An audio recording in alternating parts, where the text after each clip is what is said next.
आज के इस कृषक सश्रमिक सम्मेलन 2023 के समारंभ में उपस्थित हमारे एआईसीसी के जनरल सेक्रेटरी और सीनियर नेता कुमारी शैलजा, यहाँ की प्रभारी भी है, और अभी आपके सामने बहुत सी बातें रखी। उन्होंने जो काम किया उसके बारे में भी बताया, और आप सबके लाडले चीफ मिनिस्टर भूपेश बघेल जी और डिप्टी चीफ मिनिस्टर सिंहदेव जी, चरणदास महंता जी अध्यक्ष छत्तीसगढ़ विधानसभा, श्री दीपक वैज अध्यक्ष नौजवान, श्री गुरदास सप्पल जी, प्रणव झा जी, सह प्रभारी चंदन यादव जी, माननीय विजय जागीर जी, सीनियर नेता ताम्रध्वज साहू जी, रविंद्र चौबे जी, मोहम्मद अकबर जी, उमेश पटेल जी, समस्त मंत्रीगण, क्योंकि इतनी लंबी लिस्ट है जो अभी हमारे चीफ मिनिस्टर वो लिस्ट को पूरा पढ़े हैं, तो उन्होंने जो पढ़ा है वो सारे लिस्ट के मेंबर्स को मैं धन्यवाद देता हूं। वो सभी एक मंच पर आकर सभी ने एक होकर जो काम कर रहे हैं, इसीलिए बड़े मुझे बहुत खुशी हो गई है। और मैं छत्तीसगढ़ में जो आया हूं और देख रहा हूं, सारे कार्यक्रम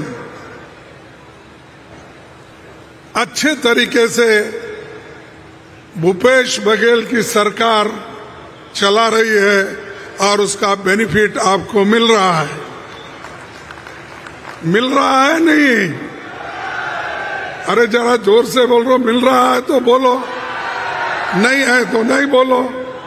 मिल रहा है तो ये याद रखिए, जब मिल रहा है तो इसको याद रख के आगे आपको कदम बढ़ाना है। एक बात मैं कहूंगा, एक दुखद घटना आज हो गई है, इसीलिए मैं बहुत ही दुखित हूं, क्योंकि मेरे एक जाने माने सीनियर एग्रीकल्चर में बहुत ही रिसर्च करके एक ग्रीन रेवोल्यूशन जो इस देश में लाए, इंदिरा गांधी जी के साथ उन्होंने बहुत काम किया।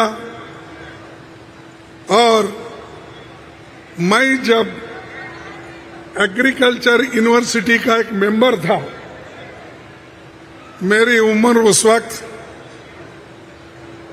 26 थी। उस वक्त मुझे बोर्ड ऑफ रीजेंट बोल के एग्रीकल्चर यूनिवर्सिटी का बनाया गया, और एग्रीकल्चर यूनिवर्सिटी का मेंबर बनते ही मुझे सारे भारत में एग्रीकल्चर यूनिवर्सिटी को, रिसर्च इंस्टीट्यूट को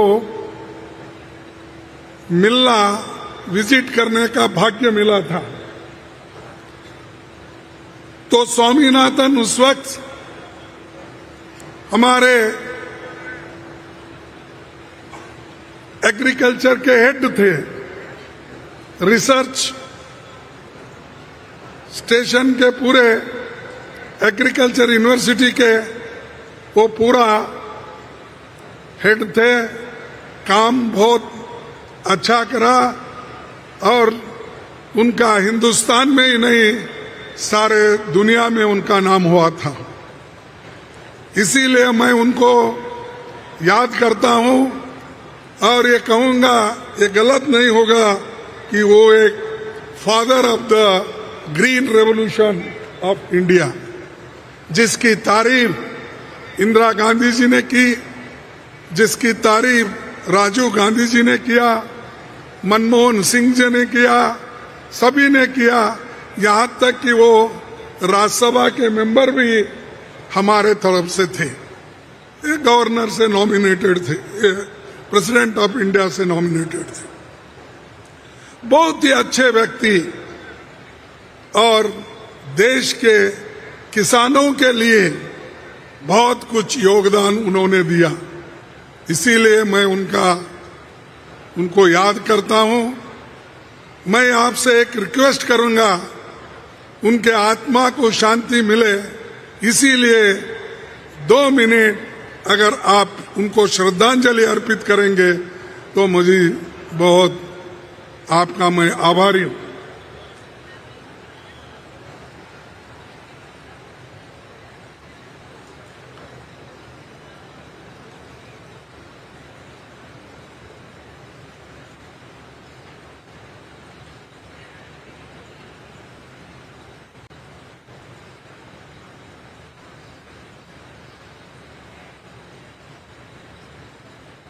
थैंक यू, आप सबको धन्यवाद। और उनकी उम्र थी 98, तो एक बहुत ही काबिल आदमी को हमने खोया है। आज छत्तीसगढ़ में ये जो बलौदा बाजार, यहां पर कम से कम आज के दिन 2300 करोड़ की स्कीमें लागू हो गई।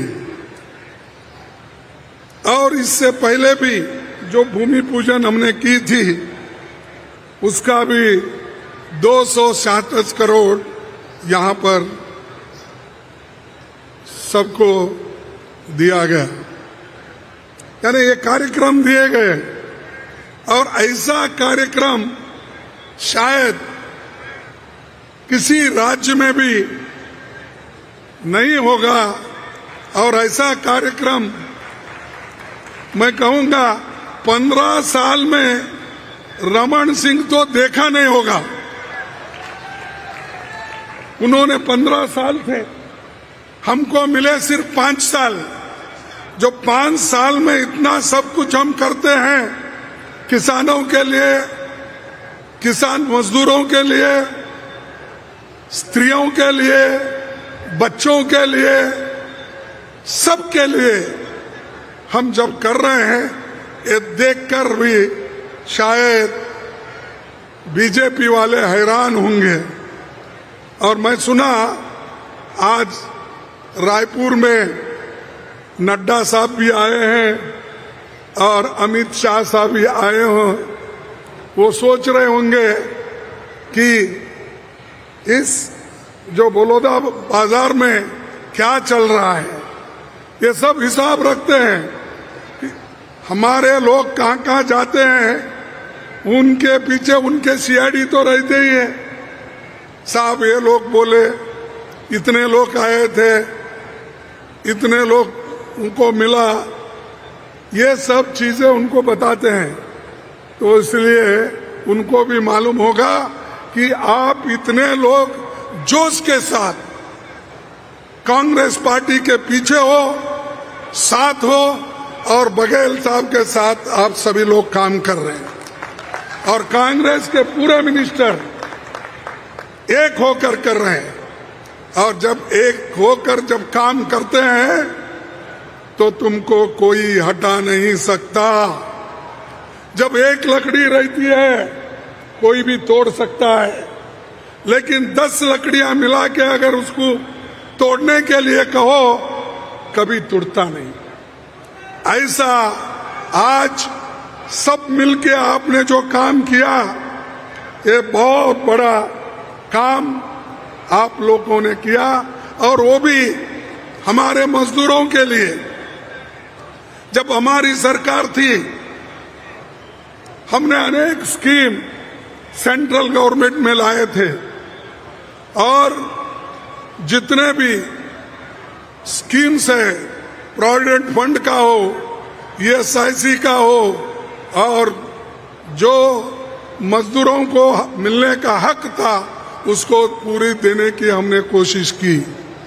लेकिन ये सरकार आने के बाद मजदूरों के जो कानून थे उनको कमजोर किया, किसानों के कानून को कमजोर किया, सभी को कमजोर करते चले गए। सिर्फ अमीरों के लिए जो कानून बनना उसको बनाते गए, उनको जो फायदा देना वो देते गए, लेकिन गरीबों के बारे में कभी नहीं सोचा। अगर कोई सोचा है वो कांग्रेस पार्टी के लोग सोचे हैं और कांग्रेस के नेता लोग सोचे हैं। और मैं आपसे एक बात कहूंगा कि गरीब को जो भी मदद करता है उसको हमेशा याद रखा जाता है। एक बात कहता हूं, मैं एक शेर कहता हूं, इतिहास में सम्मान वही पाते हैं, इतिहास में सम्मान वही पाते हैं जो गरीबों के लिए लड़ते हैं, जो गरीबों के लिए लड़ते हैं। और इतिहास उन्हें माफ नहीं करता जो गरीबों से लड़ते हैं। जो गरीबों के लिए लड़ते हैं वो तो इतिहास बनाते हैं, लेकिन जो गरीबों को खत्म करने की बात करते हैं वो खुद ही खत्म होते हैं। तो इसीलिए बीजेपी के लोग आज गरीबों को खत्म कर रहे हैं और अमीर लोगों को बढ़ावा दे रहे हैं। और सिर्फ मैं ये कहूंगा 5% लोगों के पास इस देश की 62% संपत्ति है। 5% लोगों के पास 62% संपत्ति है और 50% लोगों के पास सिर्फ 3% संपत्ति है। तो आप देख लीजिए ये गरीब और अमीर की खाई कितनी बढ़ती जा रही है इनके जमाने में। और ऊपर से कहते हैं कि हम गरीबों के लिए सब कुछ कर रहे हैं। परसों ऐसा ही हुआ कि जो महिलाओं के लिए कानून जो पास हुआ वो रिजर्वेशन का 33% का, ये कोई नया नहीं है। राजीव गांधी जी ने तो 73-74 अमेंडमेंट लाके पंचायत, जिला पंचायत में महिलाओं को आरक्षण दिया और आज हमारे महिला अध्यक्ष हैं, वहाँ जिले में है, म्युनिसिपालिटी में है, मेयर में है, हर जगह है।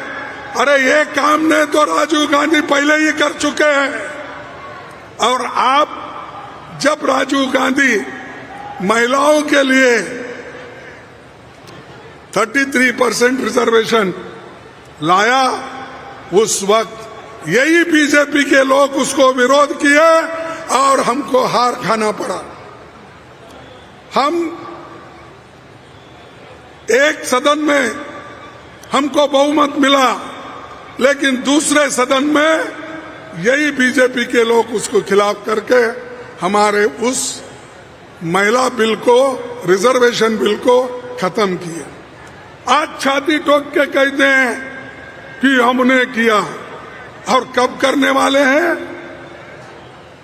वो खुद ही कहते हैं कि 2024 को नहीं होने वाला है, 2029, 2029, फिर उसके बाद जब सेंसस होगा, डिलिमिटेशन होगा, उस वक्त ये सब लागू होगा, यानी 2034 में लागू होगा। इसका मतलब यही है कि अगर इनको देने में, महिलाओं को सपोर्ट करने में, महिलाओं को रिजर्वेशन देने का अगर इनके पास इच्छा शक्ति है तो आज ही वो लोग कर सकते हैं। हमने उसी लिए पार्लियामेंट में अपने मुद्दा रखा, राहुल जी रखे, सोनिया जी रखे। पहली बार हम सभी ने कहा कि इसको 2034 तक ले जाने की जरूरत नहीं, ये अभी कर सकते। जो हमारे पास जितने एमपीज हैं, वो एमपीज के आधार पर कितने नंबर है उसमें 1/3 करो और इलेक्शन चुनाव 2024 में लड़ाओ। क्यों नहीं हो सकता? लेकिन वो उनको सिर्फ लोगों को बताना है, काम करना नहीं है। लोगों को सिर्फ भ्रमित रख के अरे मोदी जी कुछ कर रहे हैं हमारे लिए, ये बोलते बोलते 2024 का इलेक्शन निकल जाना, तो ये उनकी मंशा है। लेकिन हम जो भी कुछ काम करते दिल से करते हैं। राजीव गांधी जी ने भी किया, सोनिया गांधी जी ने भी किया, सब कुछ हमने अपने लोगों को मदद करने के लिए करते हैं, किसी को खुश करने के लिए नहीं। तो इसीलिए भाइयों और बहनों, मैं आपसे यही कहूंगा कि मोदी जी महिलाओं को आरक्षण आज नहीं दे रहे हैं, 2024 को भी नहीं दे रहे हैं, 2029 को भी नहीं दे रहे हैं। बोले हैं 2034 को ये आएगा, तब तक वो ना रहेंगे ना हम रहेंगे, उन्हों भी नहीं रहेंगे। अरे पहले तो 2024 का हिसाब डालो, फिर बाद में देखेंगे। ये सब लोगों को बोलने की बातें और वोट लेने के लिए सब कुछ करते हैं। कितना झूठ बोलना है सब बोल देते हैं।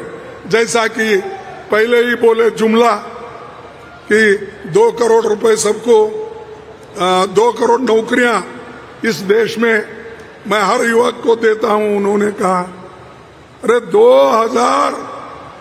2 करोड़ नौकरियां हर साल देने वाले, अब तक 10 करोड़ नौकरियां मिलना था। 15 लाख रुपए देने वाले हर एक को अब तक मिलना था। किसानों की दुगनी आमदनी करने वाले अब तक वो मिलना था। जब उनको पूछा जाता है वो कहते हैं शाह जी ये सब जुमले हैं बोलते। तो जब वो जुमला हो सकता है तो महिला आरक्षण भी एक जुमला ही है, ये भी एक जुमला है। क्योंकि उनके दिमाग में क्या है, लोग हम जो भी कहते हैं उसको लोग भूल जाते हैं बाद में। जो भी हम उनको प्रॉमिस करते हैं या जो भी हम उनको बात बताते हैं वो थोड़े दिन में लोग भूल जाते हैं, फिर हमको वोट मिलते हैं, ये उनके दिमाग में। लेकिन आप उनको 2024 में सबक सिखाना ही होगा।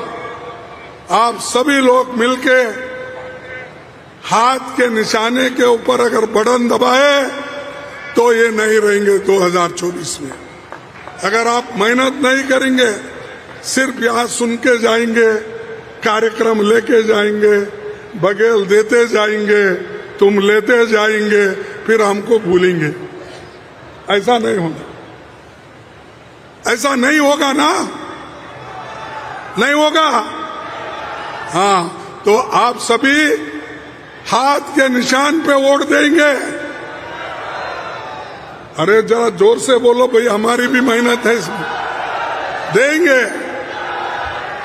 इसीलिए हमेशा मैं ये कहता हूं, लोगों को मैं हमेशा कहता हूं, आप वोट देना है तो ये जात पात वो ये देख के नहीं देना। हमारे पास कहावत है, न जात न पात, बटन दबाओ हाथ पर, कुछ और कुछ नहीं देखना। और जब बटन आप हाथ पे दबाएंगे तभी फिर से कांग्रेस की सरकार आएगी और मंच में जो लोग बैठे हैं फिर से वो आपके मंत्री बनेंगे। भाई, और एक बात मैं बताना चाहता हूं कि आज राहुल जी, सोनिया जी, प्रियंका जी, ये सब लोग कोशिश कर रहे हैं, एक उसूलों के लिए कोशिश कर रहे हैं, गरीबों के साथ देने के लिए कोशिश कर रहे हैं। उनके साथ देना हमारा फर्ज होता है। कन्याकुमारी से लेकर कश्मीर तक राहुल गांधी जी अकेले चल पड़े, उनके साथ लाखों लोग, गरीब, महिलाएं, बच्चे, विद्यार्थी, जर्नलिस्ट, ये सब चलते चले गए। कई के लिए? वो आपके लिए, हमारे लिए, देश में लोकतंत्र को बचाने के लिए, संविधान को बचाने के लिए हम सब कोशिश कर रहे हैं। और बीजेपी के लोग इस संविधान को खत्म करके दूसरा संविधान लाना चाहते हैं। वो थोड़ा थोड़ा थोड़ा अपने विचारों को लोगों में छोड़ देते हैं, फिर बाद में कहते हैं नहीं नहीं नहीं, हमारा मकसद ये नहीं है, हमारा मजबूत करना है, ये कहते हैं। तो इसीलिए मैं गरीबों से विनती करता हूं, दलितों से विनती करता हूं, ट्राइबल से विनती करता हूं, पिछड़े हुए लोगों से विनती करता हूं, अगर आप इस लड़ाई में हारेंगे तो संविधान और लोकतंत्र इस देश में बचेगा नहीं। अगर उसको बचाना है तो आपको लड़ना होगा, राहुल जी के साथ देना होगा, कांग्रेस के साथ देना होगा। यही हमारी आवाज है। और दूसरी चीज, हमने पार्लियामेंट में भी यह मुद्दा रखा है कि जितने लोग हैं बैकवर्ड क्लास के, उनको भी रिजर्वेशन महिला आरक्षण में मिलना चाहिए। उनको भी, सभी लोगों को रिजर्वेशन मिलना चाहिए। ये हम लड़ रहे हैं, इसीलिए हम ये चाहते हैं ओबीसी की जनगणना हो, सेंसस हो। अगर सेंसस हुआ तो कौन कितने हैं, किसको क्या क्या मिला, आजादी के बाद किसके पास क्या क्या है, कितने नौकरियां हैं, कितने लोग पढ़े लिखे लोग हैं, कितने पास खेती करते हैं, कितने जमीन किसके पास कितनी है, ये सब बाहर आ जाएगा। तब हम कार्यक्रम बना सकते हैं कि किसको कुछ नहीं मिला उसको कैसा देना, किसका जो विद्या हासिल नहीं किया उसको कैसा देना। ये सब चीजें ओबीसी के अगर सेंसस हुआ तो उसी वक्त बाहर आएगा। तो इसलिए हम लड़ रहे हैं, इसीलिए हम आपका साथ चाहते हैं, इसीलिए आपकी मदद हम चाहते हैं। तो इसीलिए भाइयों, मैं आपका ज्यादा वक्त नहीं लेता, मैं इतना ही कहूंगा कि ये जो छत्तीसगढ़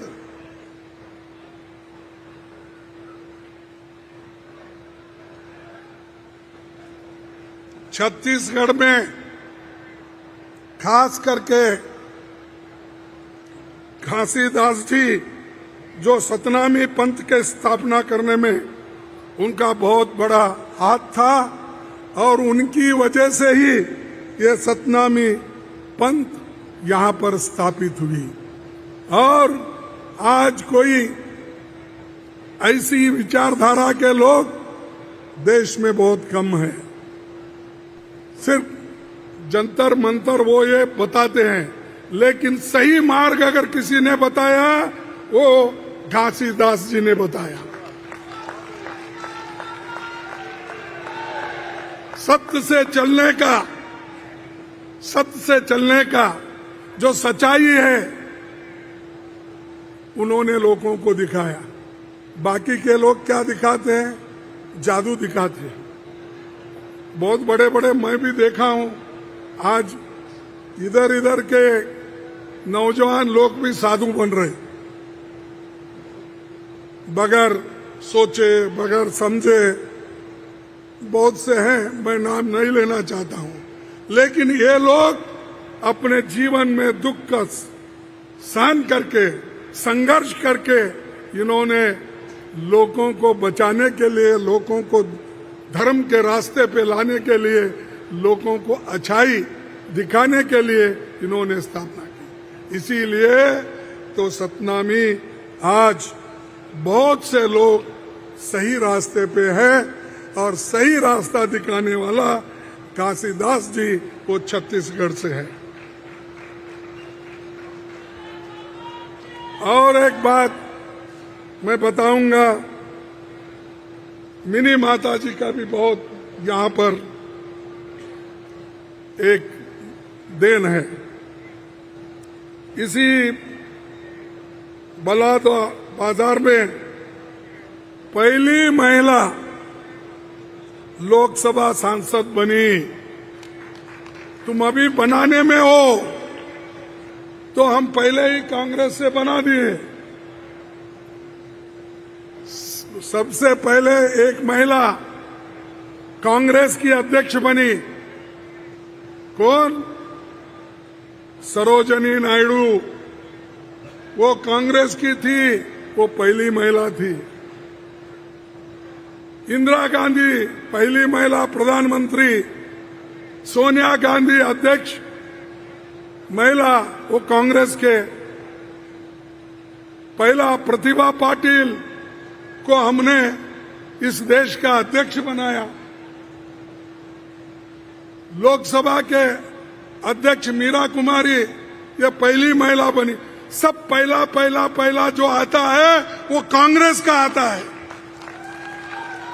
और ये हमारा देख के नकल करते हैं। हम जो बनाते हैं वो देखकर ये लोग नकल करते हैं और हमेशा ये कहते हैं कि हमने उनको बनाया, इनको बनाया। अरे ये बनाने वाले, मैं पूछता हूं, आप जब ये पार्लियामेंट का फाउंडेशन डाल रहे थे, पार्लियामेंट का फाउंडेशन डालते वक्त आपने कोविंद जो प्रेसिडेंट ऑफ इंडिया थे उनको उस सेरेमनी में क्यों नहीं बुलाया गया? मैं पूछता हूं। उनके हाथ से फाउंडेशन क्यों नहीं डलवा गया? दूसरी चीज, जब उद्घाटन करते वक्त इस वक्त भी मुर्मा माता को नहीं बुलाया गया। यानी जो बड़े काम होते हैं उसमें प्रेसिडेंट ऑफ इंडिया को इन्वॉल्व नहीं करते और सिर्फ मोदी ही जाते हैं आगे आगे हर जगह। अरे भाई, कितना तुम फाउंडेशन डालेंगे, कितने पत्थर डालेंगे? जो पार्लियामेंट के हैं, बड़े बड़े हैं, हमारे संविधान के मुताबिक वो जगह ऊंचे यानी ऊंचे दर्जे के लोगों के लिए है। उनको सब पीछे छोड़ के आप ही कर रहे हैं। और मैं ये नहीं कहना चाहता हूं कि आपका दिल कैसा है, ये बीजेपी वाले किस ढंग से काम करते हैं वो मुझे आपको बताना है। और ऊपर से बोलते हैं महिलाओं का बड़ा सम्मान हमने किया, और उन्होंने ये भी बताया जब पार्लियामेंट में मैंने पहली बार अंदर आया तो उसको माथा टेक के अंदर आया। अरे भाई, वो पुराने पार्लियामेंट को तो माथा टेके, लेकिन वहां से यहाँ नए पार्लियामेंट को आने के बाद, उस बिल्डिंग में आने के बाद महिलाओं का आरक्षण बिल था, उसी वक्त पास क्यों नहीं किया? इसीलिए हाथी के दांत खाने के एक होते हैं और दिखाने एक होते हैं। ऐसा ही है ये लोग, बीजेपी के लोग, और हमारे जितने भी अपने देश के लिए बात करते हैं तो उनको मैं ये भी कहूँगा। और कांग्रेस हमेशा किसान के लिए, गरीबों के लिए, पिछड़े लोगों के लिए, हर एक के लिए काम करते हुए आई। ये मकान का बहुत बोलते हैं, गरीबों को हम इतने मकान करके दिए, लेकिन यहाँ छत्तीसगढ़ में जो सेंट्रल गवर्नमेंट से आता है वो तो दिए, लेकिन जिनको नहीं मिला उनको स्टेट गवर्नमेंट बंद के दे रही है, उनको बंद के दे रही। अरे ये काम हम करते हैं। गरीबी क्या है हमको मालूम है, गरीबी हर जगह कैसी है इसका पूरा निचोड़ हमारे पास है। तो हम सिर्फ बात करने से होता नहीं, इसीलिए आप सोचना चाहिए। और ये लोग जो हमेशा अपनी बात को कहते हैं लेकिन काम नहीं करते। हमने इतनी योजनाएं डाली, अब मेरे को भी याद नहीं आ रहा भूपेश बघेल के योजना। प्रेसिडेंट जरा बाद में तुम दोनों बात करो, दोनों समय मिलता है, अब बात दोनों बात करते रहो। कांग्रेस के जन कल्याण कार्यों की लंबी लिस्ट है। एक नई योजना 5 सालों में 1,75,000 करोड़ की राशि आम लोगों के खाते में पहुंच गई। न्याय योजना के 5 सालों में 40 लाख लोग गरीबी रेखा से बाहर आए। 19 लाख किसानों का कृषि ऋण माफ हुआ नहीं हुआ। 19 लाख किसानों का कृषि ऋण माफ हुआ। 5,63,000 भूमिहीन कृषि मजदूरों को 7,000 रुपए प्रति वर्ष आर्थिक सहायता मिल रही है। ये पूरे देश में अपनी तरह ही अकेली योजना है। ये स्पेशल योजना है, स्कीम किसी और जगह नहीं है। तो ये योजना भी यहां से शुरू होगी। 5,16,000 आदिवासी भाइयों को, बहनों को 101 लाख एकड़ वन भूमि पर अधिकार दिलाया। स्वामी आत्मानंद इंग्लिश मीडियम, ये कहीं भी जल्दी सरकार नहीं लेती, लेकिन यहाँ सरकार इंग्लिश मीडियम स्कूल बनाए और 377 इंग्लिश मीडियम स्कूल के साथ 10 इंग्लिश मीडियम कॉलेज बनाए। 8 नए मेडिकल कॉलेज भी यहाँ पर बन गए और इसका फायदा सभी क्षेत्रों को हो गया और आपके क्षेत्र को भी हो गया। बहुत से, यानी ये मेडिकल कॉलेज दिलाना, इंग्लिश मीडियम दिलाना, ये मामूली बात नहीं है। हमारे बच्चे हिंदी में पढ़ के कॉम्पिटिटिव एग्जाम नहीं कर सकते, उसके साथ साथ इंग्लिश भी होना चाहिए। इसे यही समझकर भूपेश की गवर्नमेंट ये काम की, इसका सब हम लोग प्रशंसा करते हैं और इसको आगे बढ़ाइए।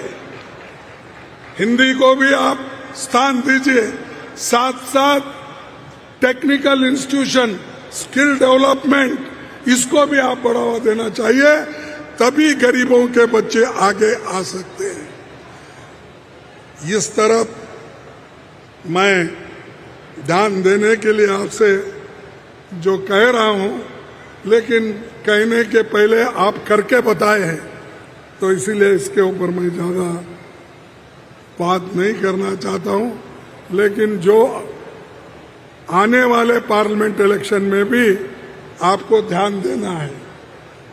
आज ये तो एमएलए इलेक्शन आप सीधा करेंगे, इसके बारे में तो मुझे आत्मविश्वास है, लेकिन इसके साथ साथ पार्लियामेंट का भी आपको देखना है, लोगों को मजबूत बनाना है, और जितने ज्यादा एमपीज छत्तीसगढ़ से आएंगे वो बहुत बड़ा फायदा कांग्रेस पार्टी को होगा। इसी के साथ मैं और बातें भी कहूंगा कि ये जो न्यू पेंशन स्कीम का पैसा आपको आना था वो तो नहीं मिल रहा। 19,000 करोड़ रुपए बाकी है। मेरे से कोई लड़ाई लड़े, मैं उनका नाम नहीं बोलता पार्लियामेंट में, मैंने कहा कि भाई फेडरल गवर्नमेंट्स आप कहते हैं, तो बहुत से जगह जहां अपोजिशन के गवर्नमेंट्स है उस जगह मनरेगा का पैसा नहीं मिला, उनको जो पेंशन का पैसा नहीं मिला, उनको जो मिलना था वो जीएसटी से उनको हिस्सा नहीं मिल रहा। ऐसा कहते ही हमारे पार्लियामेंट में, लोकसभा में उठ के कहने लगे प्रूफ दो, प्रूफ दो। अब प्रूफ क्या दूं मैं? प्रूफ यही है कि आप बोले हैं कि कर्मचारी के 19,000 आने वाले हैं ओल्ड एज पेंशन के, ये अपना न्यू पेंशन स्कीम के। जब ये सबकी हालात ये है ये स्कीम की, तो इस पे सोचिए कैसा ये लोगों को एक धोखा दे रहे हैं। इसके लिए मैं ज्यादा और कुछ कहना नहीं चाहता। एक बात कहूंगा कि ये हमेशा हमको लड़ना है, लड़ते ही रहना है, और हम जब अच्छे विचारों को लेके आगे बढ़ते हैं तो ये लोग हमको हमेशा डराते रहते हैं। लेकिन इधर हमारे ऐसे बड़े बड़े फंक्शन हो गए तो दूसरे तरफ ईडी और इनकम टैक्स के छापे गिरते हैं। अरे वो क्या प्रूफ है? बगैर प्रूफ छापे मारना, सताना, लोगों को तंग करना, डराना, ये काम उनका चल रहा है। तो मैं आपसे यही विनती करूंगा कि आप डरो मत, डरेंगे तो मरेंगे, डरना नहीं। आप निडर होके सरकार के साथ दो, कांग्रेस पार्टी के मुख्यमंत्री को और मंत्रियों को मजबूत करो, तब सब कुछ ठीक हो जाएगा। लेकिन आप कुछ डर गए, दूर हो गए, लीडर हो, जनता हो, कोई भी हो, हम जब नियत से काम करते हैं तो डरने की जरूरत नहीं है। सताने दो कितना सताते हैं, बोलने दो कितना बोलते हैं। हमारे लीडर को, हमारे राहुल गांधी जी को, उन्होंने कुछ नहीं बोला था, यही बोला था कि सब गरीबों के लिए हमको काम करना है और इसके लिए हम एक होकर, एकजुट होकर आगे बढ़ना है। और हमारे जो गरीबों को मिलने वाले पैसे हैं वो अमीर लोग लूट ले रहे हैं, इसीलिए इसको रोकना है। तो उन्होंने बात की, तब उनको डिफेमेशन केस डाले गुजरात में, एक ही दिन में फैसला आ गया, एक ही दिन में डिस्क्वालीफाई किया, एक ही दिन में उनको जेल भेजने की तैयारी की। तो ऐसी बातें जब हमारे नेताओं के साथ होती है हम लोग उनके साथ रहना चाहिए। और जब तुमको भी होता है, हम लोग साथ रहना चाहिए, चाहे मिनिस्टर्स हो, चाहे कोई भी हो। अगर हम लोग तुम्हारा साथ नहीं देंगे तो आगे हमारे साथ कोई भी नहीं आए। तो मैं यही अपने अध्यक्ष जी से और मुख्यमंत्री से और सारे मंत्रीगण से ये विनंती करूंगा कि लोग आप एक होकर ये जो गरीब लोग हो उनको मजबूती दो और इनको आगे शक्ति दो। जो कार्यक्रम है वो तो हो रहे हैं अच्छे, इस कार्यक्रम को जरा ये कार्यक्रम जोरों में चल रहा है, इसके लिए वो डर के आज रायपुर में मीटिंग ले रहे हैं। इनको कैसा करना, क्या करना, किस ढंग से इनको दबाना, किस ढंग से यहाँ पर जीतना, ये कोशिश कर रहे हैं। वो आ रहे हैं, वो हमेशा यही काम करते हैं, लेकिन जब तक जनता हमारे साथ है, ये कोई भी लोग आए तो छत्तीसगढ़ को हिला नहीं सकते कांग्रेस के साथ। तो इतना कहते हुए मैं आपको सभी को धन्यवाद देता हूं कि इतनी महिलाएं, इतने लोग, इतने मजदूर, किसान मजदूर सभी लोग आए हैं। तो आप लोग कांग्रेस का झंडा आगे लेके चलेंगे, कार्यक्रम को भी लेके चलेंगे, गरीबों तक एक कार्यक्रम आप पहुंचाएंगे, ये मैं आशा करते हुए मेरे 4 शब्दों को समाप्त करता हूं। जय हिंद, जय कांग्रेस।